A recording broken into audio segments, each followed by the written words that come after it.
సూర్యాపేట జిల్లా కోదాడ పట్టణానికి చెందిన కర్ల రాజేష్ అనే యువకుడు హైదరాబాద్ గాంధీ హాస్పిటల్ నందు ఆదివారం మృతి చెందడంతో రాజేష్ మృతి పట్ల పలు అనుమానాలు ఉన్నాయని కుటుంబ సభ్యులు మరియు కుల పెద్దల ఆధ్వర్యంలో ఇంటి నుండి కోదాడ డీఎస్పీ కార్యాలయం వరకు ర్యాలీగా తరలి వెళ్లారు. ఈ విషయం నేపథ్యంలో సీఎం రిలీఫ్ ఫండ్ నగదు విషయంలో తన కుమారుడిని ఈ నెల 4వ తారీఖున చిలుకూరు పోలీస్ స్టేషన్ కు తీసుకువెళ్లి 8వ తారీఖున కేసు చేసి హుజూర్ నగర్ జైలుకు పంపించారని, అనంతరం వైద్యం కోసం హుజూర్ నగర్ గవర్నమెంట్ హాస్పిటల్ కి మరియు గాంధీ హాస్పిటల్ కి తరలించి తన కుమారుడిని ఆదివారం శవంగా అప్పగించారని మృతుడు తల్లి ఆవేదన వ్యక్తం చేశారు.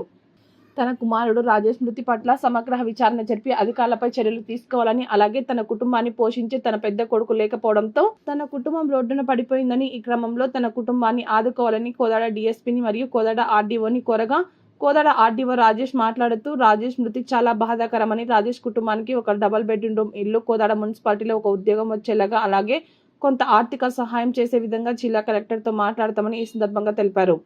అనంతరం కోదాడ కాంగ్రెస్ పార్టీ నాయకులు ఎన్నేని వెంకటరత్నం బాబు 50,000 రూపాయలను రాజేష్ కుటుంబానికి ఆర్థికంగా సహాయం ప్రకటించారు.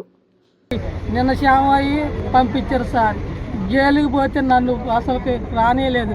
అన్నం తీసుకొని పోతే వద్దు తీసుకురామాకండి, ఎవరు మాకండి అని చెప్పారు సార్. అట్లా జైల్లో నా పిల్లగాడికి బాగలేదు, హెల్త్ బాగలేదు, నేను చూపించుకుంటాను, నేను పోరాడిని సార్. వద్దు మేము పంపించాం, మేమే చూపెట్టుకో. అయాల పిల్లగాడికి ఆవేశం ఎక్కువైంది సార్. నేను బతికిలాడుకున్నా, నా పిల్లగాని నాకు ఇవ్వలేదు సార్. వాళ్ళు చూపెడుతున్నాను, వాళ్ళు చూపెట్టిదో చూపెట్టలేదు సార్. మాత్రలు తీసుకొచ్చారు సార్. శనివారం రోజు సార్ బాగలేదని మళ్ళీ ఫోన్ చేసి సూర్యాపేట చేసిపోయి మేము కోదాడ చేసిపోయి పోలీసులు ఒక్కళ్ళు ఎంటర్ కాలేదు సార్. హాస్పిటల్లో పోయి డాక్టర్లు కూడా రాలేదు సార్. అదే ట్రీట్మెంట్ ఇచ్చినట్టుగా నా కొడుకు బతికాడు సార్. నాకు న్యాయం చేయండి సార్.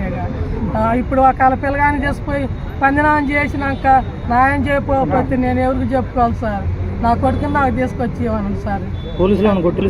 అనుమానం సార్, అనుమానం సార్.